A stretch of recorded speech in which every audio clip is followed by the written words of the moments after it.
नमस्कार बच्चों, आपकी अपनी कोचिंग सुमन हिंदी क्लास में आपका हार्दिक स्वागत है। जैसा कि मैंने पिछले वीडियो में भी बताया था कि यहाँ बिहार पुलिस कांस्टेबल और झारखंड पुलिस कांस्टेबल हिंदी विषय की प्री और मेंस एग्जाम के लिए आपकी पूरी तैयारी करवाई जाएगी, जिसमें प्रत्येक चैप्टर की थ्योरी पढ़ाई जाएगी और उसके बाद उसे से संबंधित प्रश्न करवाए जाएंगे। ये वर्णमाला का चौथा वीडियो है। इससे पहले आपने देखा था व्यंजन के भेद, जिसमें स्पर्श व्यंजन, अंतस्थ व्यंजन, ऊष्म व्यंजन के विषय में आपने पढ़ा था। आज हम पढ़ेंगे स्पर्श व्यंजन को किस प्रकार से 5 वर्गों में बांटा गया है और प्रत्येक वर्ण जो है, प्रत्येक वर्ण का उच्चारण स्थान क्या है। स्पर्श व्यंजन, स्पर्श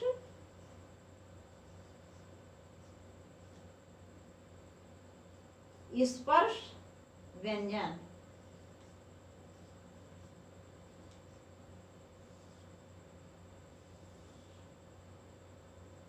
इसका उच्चारण स्थान, उच्चारण उच्चारण उच्चारण स्थान,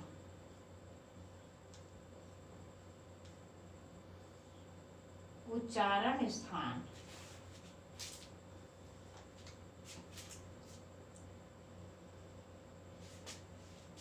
उच्चारण स्थान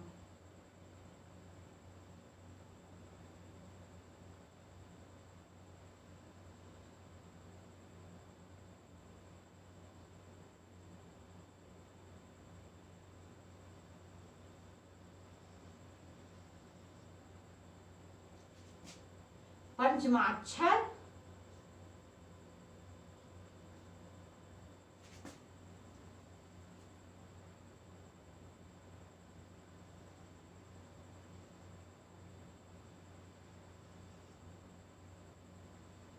पंचमाक्षर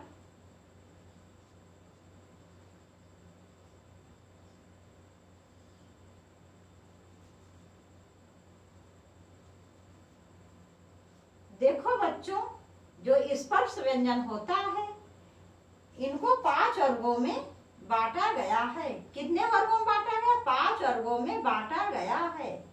इसमें जो 5वां वर्ण है उसे पंचमाक्षर कहते हैं।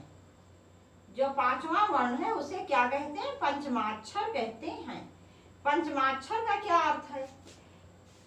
5वां व्यंजन, पंच प्लस अक्षर। जब हम इसको अलग करेंगे, तोड़ेंगे पंचमाक्षर को, क्या हो जाएगा? पंच प्लस अक्षर माने 5वां अक्षर।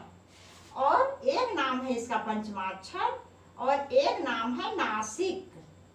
नासिक नासिक व्यंजन, नासिक व्यंजन, नासिक व्यंजन। तो एक नाम है इसका नासिक व्यंजन और एक नाम है पंचमाक्षर। तो स्पर्श व्यंजन जो है इसको 5 वर्गों में बांटा गया है। सबसे पहले आता है का वर्ग। सबसे पहले आएगा का वर्ग। सबसे पहले आएगा का वर्ग। इसके अंतर्गत 5 वर्ण आते हैं। 5 वर्ण आते हैं। कौन कौन से? का, खा, गा, घा और 5वां वर्ण है अंगा। अंगा। तो ये 5वां वर्ण जो है इसी को हम नासिक कहते हैं और इसी को हम पंचमाक्षर भी कहते हैं। फिर उसके बाद आता है चा वर्ग। उसके बाद आता है चा वर्ग। चा वर्ग।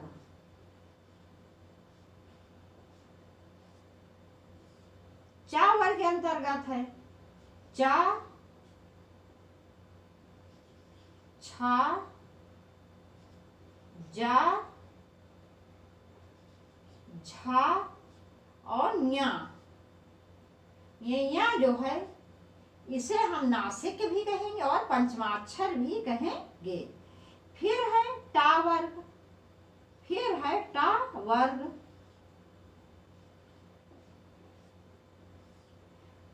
टा वर्ग के अंतर्गत टा, ठा, टा ठा, डा, ढा और अणा, अणा।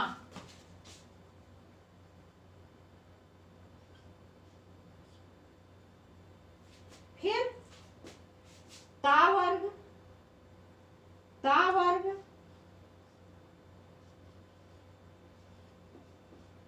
ता वर्ग के अंतर्गत ता, था, दा, धा और ना।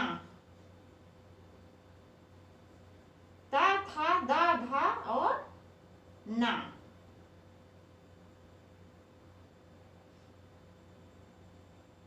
ता, था, दा, धा, ना। फिर उसके बाद आएगा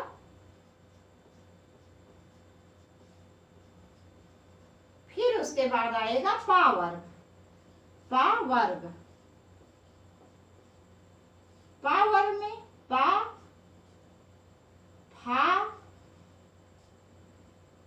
बा, भा और मा।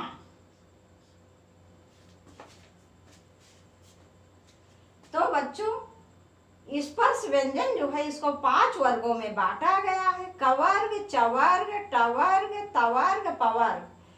का वर्ग में आएगा का, खा, गा, घा, अंगा। ये अंगा जो है ये 5वें स्थान पर है, इसलिए इसे पंचमाक्षर भी कहेंगे और नासिक भी कहेंगे। इसका उच्चारण स्थान क्या है? तो इसका उच्चारण स्थान है कंठ। इसका उच्चारण स्थान है कंठ। इसका उच्चारण स्थान है कंठ। तो का वर्ग का उच्चारण स्थान है कंठ। वो कैसे? जैसे बोलो का, खा, गा, इसमें से आप कोई भी वर्ण जो बोलेंगे तो जब तक हम कंठ का सहारा नहीं लेंगे तब तक हम इसका उच्चारण नहीं कर सकते हैं। आप लोग खुद बोल के देख लो। जैसे का बिना, जब तक आप कंठ का सहारा नहीं लेंगे आप का उच्चारण नहीं कर सकते हैं। खा, गा, तो इस प्रकार से का, खा, गा, घा, अंगा जो है इनका उच्चारण स्थान है कंठ। क्योंकि जब तक आप कंठ का सहारा नहीं लेंगे आप इनका उच्चारण नहीं कर सकते हैं। और ये 5वें स्थान पर क्या आया है? अंगा।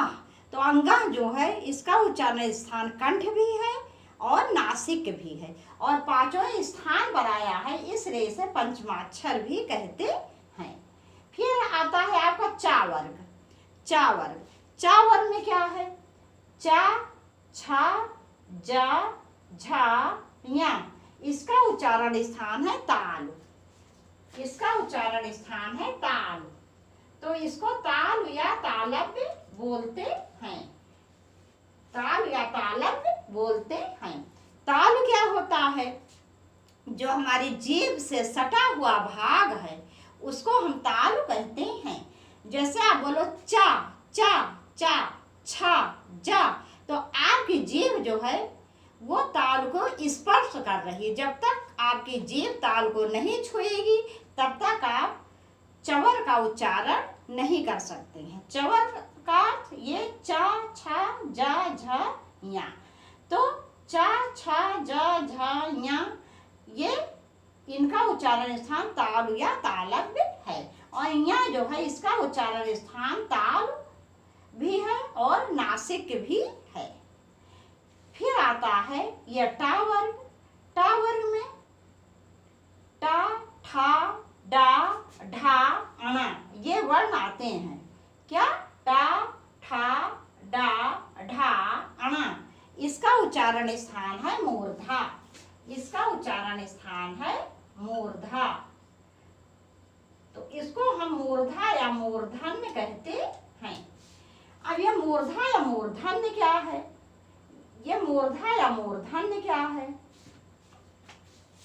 जो ताल से ऊपर वाला भाग होता है उसे हम मूर्धा या मूर्धन्य कहते हैं।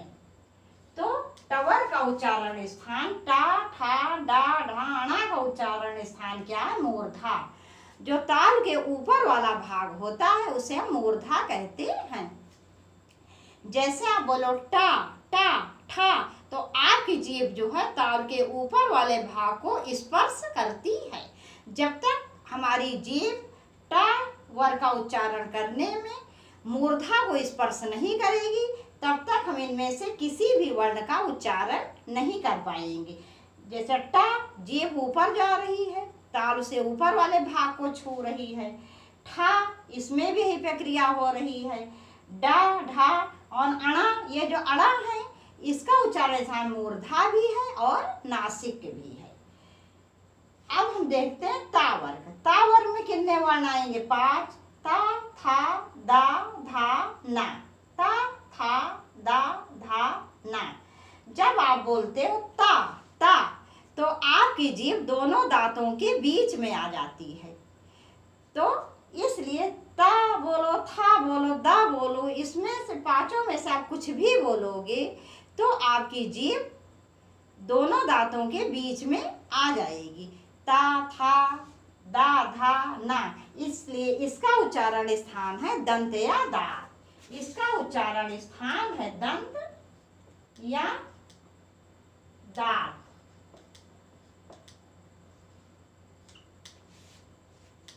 अब उसके बाद पा वर्ग।